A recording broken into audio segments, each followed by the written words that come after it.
C'est génial, merci David, c'est super. C'est son anniversaire hier. Ah, c'est comme Laurent Guimino. Joyeux bon, on en parlera plus tard, ne nous déconcentre pas David.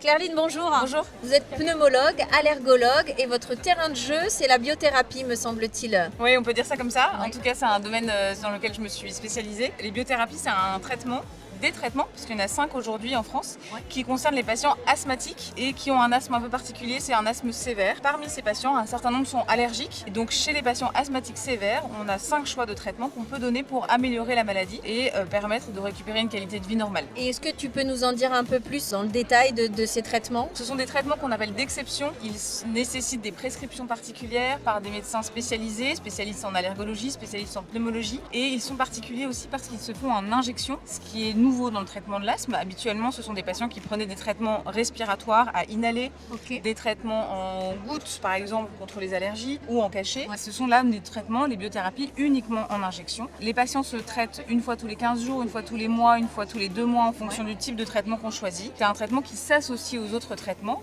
En tout cas, quand on le débute, il ne remplace pas les autres médicaments. Il est en plus pour des patients qui ne vont pas bien du tout, dans l'objectif d'être transformés, d'aller mieux et peut-être après de pouvoir baisser les autres traitements respiratoires, en comprimés, etc. Ces injections, c'est sous forme de piqûres? Le mot piqûre, fait parfois peur. Les patients se raidissent un petit peu en consultation. En réalité, on leur dit souvent que c'est plutôt des stylos et ça ressemble au traitement de l'insuline qui est donné aux gens qui ont du diabète. Est-ce que le patient peut lui-même se faire ces injections? Tout à fait. Au départ, quand les biothérapies sont arrivées, il n'existait que des formes en seringue, voire avec des flacons à reconstituer. Donc ça nécessitait absolument l'intervention d'une infirmière. Les stylos auto-injectables ont été développés pour que les patients puissent tout seuls se faire les injections et la très grande majorité des patients n'ont besoin de personne d'autre qu'eux-mêmes pour se le faire. De temps en temps, ils préfèrent que ce soit leur conjoint ou leur conjointe qui le fasse parce qu'ils ont un petit peu de stress, mais c'est rare qu'on ait besoin maintenant d'avoir une infirmière qui vient à la maison pour faire ces traitements. Merci beaucoup Claire-Lyne. Merci, au revoir. Au revoir.